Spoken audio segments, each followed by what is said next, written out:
Hi, I'm Katelyn Matthews, and my speech is going to be on the story Princess and the Frog by John Musker.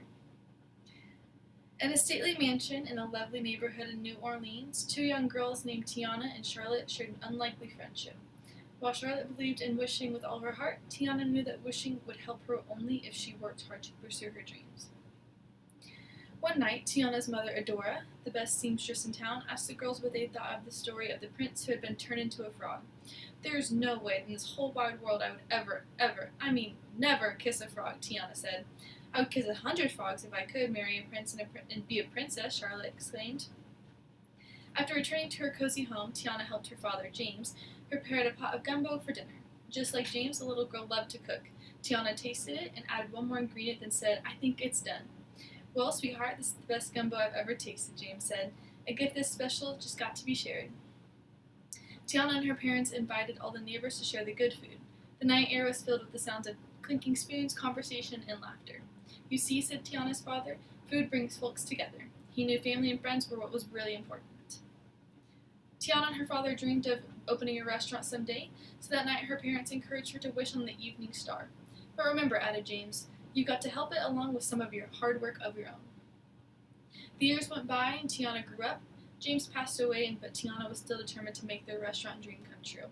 To do that, she waited tables and saved every spare penny she could. She rarely had time for fun. One morning, everyone gathered for the arrival of the handsome Prince Naveen of Madonia. As he disembarked, the prince immediately started playing jazz music. His poor valet Lawrence stumbled along behind, toting the prince's luggage.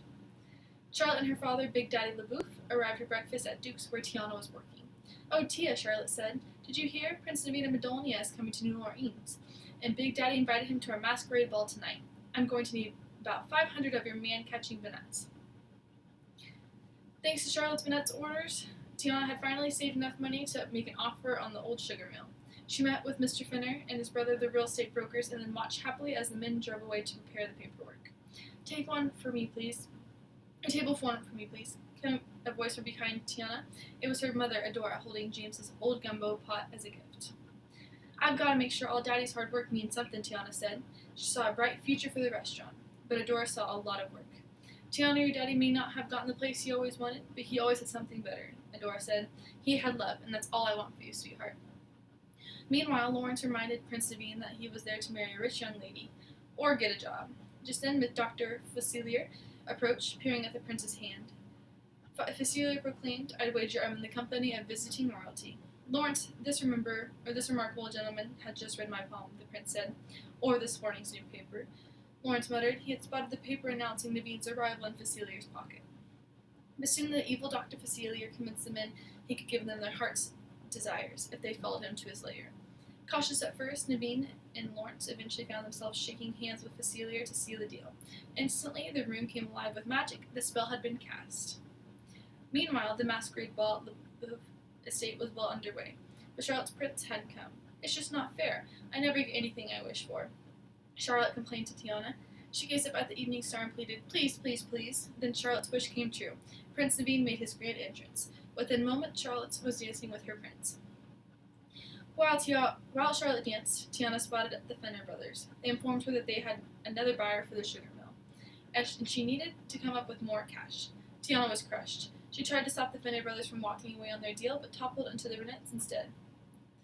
She borrowed a clean dress from Charlotte and stepped into the balcony. "I cannot believe I'm doing this," she said as she made a wish on the evening star for her restaurant. She opened her eyes and spotted a frog. "I reckon you want a kiss," Tiana joked. "Kissing would be nice, yes," the frog replied. Tiana shrieked and ran back into Charlotte's bedroom, hurling anything she could find at the creature. "Please allow me to introduce myself," he said. "I am Prince Naveen of Adonia." Tiana was confused. If you're the prince, then who was that waltzing with Lottie on the dance floor? Naveen didn't know. Thinking Tiana was a princess who could break the spell, he insisted that her kiss would transform him back into a human. He even offered her a reward. Tiana felt sorry for the little frog, plus the reward would help her and get her restaurant. So she leaned in, closed her eyes, and kissed him. Poof! "Hey!" Tiana screamed. Now both Tiana and Naveen were frogs.